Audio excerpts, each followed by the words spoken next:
எல்லாருக்கும் வணக்கம். இன்னைக்கு நம்ம விநாயகர் சதுர்த்தி ஸ்பெஷல் 5 வகையான பூரண கொழுக்கட்டை தான் செய்ய போறோம். அதுவும் நானும் அம்மாவும் சேர்ந்து செய்ய போறோம். வாங்க எப்படி செய்யலான்றதை இந்த வீடியோவில் பார்க்கலாம்.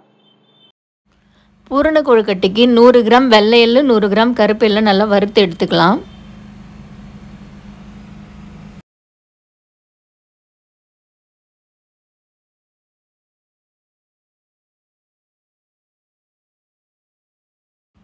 எள்ளு நல்லா பொரிஞ்சு வரும், அது வரைக்கும் நல்லா வறுத்துக்கலாம். இப்போ ஒரு மிக்ஸி ஜாரில் 100 கிராம் வறுத்த வெள்ளை எள்ளு, 100 கிராம் வெல்லம், 4 ஏலக்காய் இதெல்லாம் போட்டு நல்லா கொரப்பாக அரைச்சி எடுத்துக்கலாம்.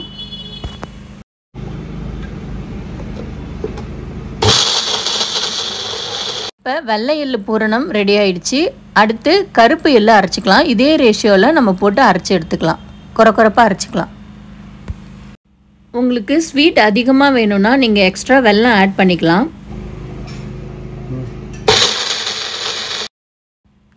கருப்பு எள்ளு பூரணம் ரெடி ஆயிடுச்சு. அடுத்து நம்ம இப்போ வேர்க்கடலை பூரணம் ரெடி பண்ணிக்கலாம்.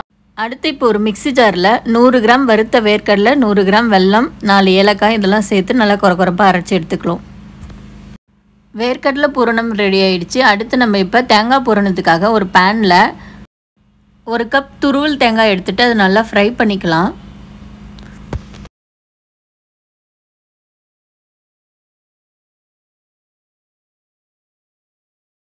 இப்போ இது கூட 1 ஸ்பூன் நெய் ஆட் பண்ணிக்கலாம். அப்போ தான் நம்மளுக்கு கோல்டன் ப்ரௌன் நல்லா கலர் கிடைக்கும்.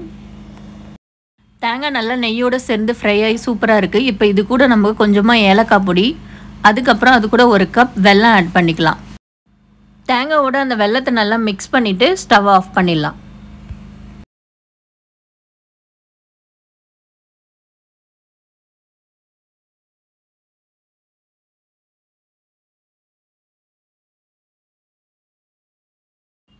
எல்லா பூரணமும் ரெடி பண்ணிட்டோம். இப்போ நம்ம கொழுக்கட்டைக்கு மாவு ரெடி பண்ணிக்கலாம். ஒரு பவுலில் 500 கிராம் பச்சரிசி மாவு எடுத்துக்கலாம். அதில் கொஞ்சமாக டேஸ்ட்டுக்காக சால்ட் ஆட் பண்ணிக்கலாம். இந்த மாவில் கொஞ்சம் கொஞ்சமாக சுடுதண்ணி ஆட் பண்ணி நம்ம மாவை நல்லா சாஃப்டாக பிசைஞ்சு எடுத்துக்கணும்.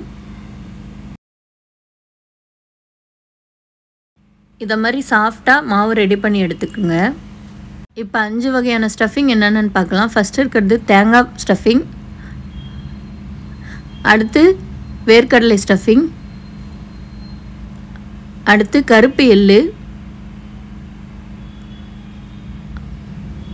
வெள்ளை எள்ளு பூரணம், அடுத்து சாக்லேட்.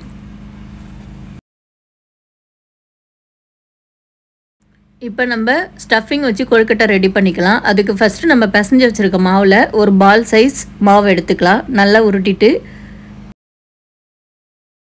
இப்போ அந்த மாவை ஒரு வாழை இலையில் வச்சு மெலிசாக தட்டிக்கலாம். தேவைன்னா இதில் எண்ணெய் சேர்த்து தட்டிக்கலாம், ஒட்டாமல் வரும். அதுக்கப்புறம் இதில் நம்ம வெள்ளை எள்ளு பூரணத்தை வச்சு நம்ம இந்த மோல்டில் வச்சு ப்ரெஸ் பண்ணிவிட்டு சைடில் இருக்கிறதெல்லாம் எடுத்துடலாம். இப்போ நம்மளுக்கு அழகான ஒரு டிசைனான கொழுக்கட்டை கிடச்சிருக்கு.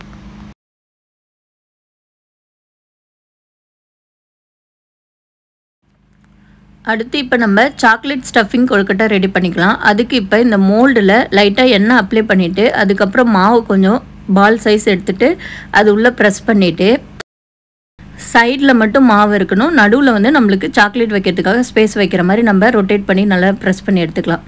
அதுக்கப்புறம் அந்த கேப்பில் நம்ம இப்போ சாக்லேட்டை வச்சுட்டு அது மேலே கொஞ்சம் மாவு வச்சு அதை சீல் பண்ணிடலாம்.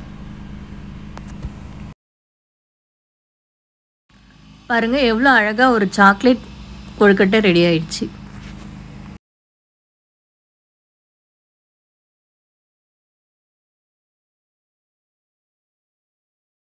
இப்போ அதே மாதிரி நம்ம வேர்க்கடலை பூரணை வச்சு கொழுக்கட்டை ரெடி பண்ணிக்கிறோம். இது வந்து பால் ஷேப்பில் நம்ம ரெடி பண்ணிக்கலாம்.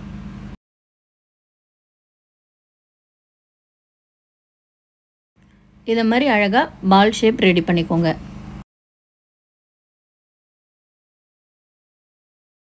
நெக்ஸ்ட்டு நம்ம தேங்காய் பூரணை வச்சு மோல்டு யூஸ் பண்ணாமல் கையாலே ரெடி பண்ண கொழுக்கட்டை இது. நெக்ஸ்ட்டு நம்ம இப்போ கருப்பு எள்ளு பூரணம் வச்சு கொழுக்கட்டை ரெடி பண்ணிக்கலாம். அதுக்கு நம்ம உள்ள கருப்பு எள்ளு ஸ்டஃபிங் வச்சுட்டு பால் ஷேப் பண்ணிக்கலாம். அப்புறம் ஊற வச்ச பச்சரிசி இல்லைன்னா பாஸ்மதி அரிசியில் இதை போட்டு நல்லா பரட்டி எடுத்துக்கலாம்.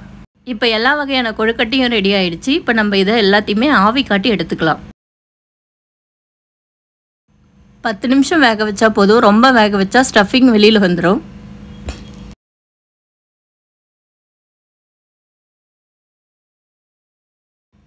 பத்து நிமிஷத்துக்கு அப்புறம் கொழுக்கட்டை நல்லா சூப்பராக ரெடி ஆயிடுச்சு. அந்த ரைஸ்லாம் வெந்து இந்த கொழுக்கட்டை நல்லா பூ மாதிரி சூப்பராக இருக்குது.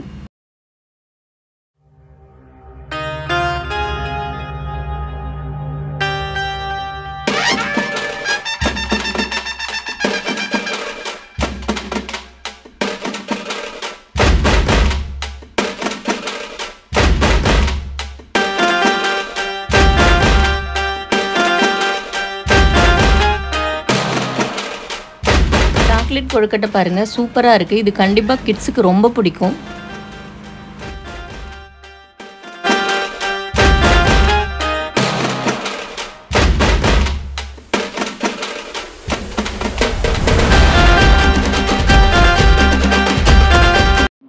ஓகே ஃப்ரெண்ட்ஸ், நாங்கள் செஞ்ச இந்த கொழுக்கட்டை உங்களுக்கு பிடிச்சிருக்குன்னு நினைக்கிறேன். பிடிச்சிருந்தா லைக் பண்ணுங்கள், ஷேர் பண்ணுங்கள், சப்ஸ்கிரைப் பண்ணுங்கள், மறக்காமல் பெல் பட்டனை கிளிக் பண்ணுங்கள். இது வரைக்கும் எங்களுக்கு சப்போர்ட் பண்ண எல்லாருக்குமே ரொம்ப நன்றி.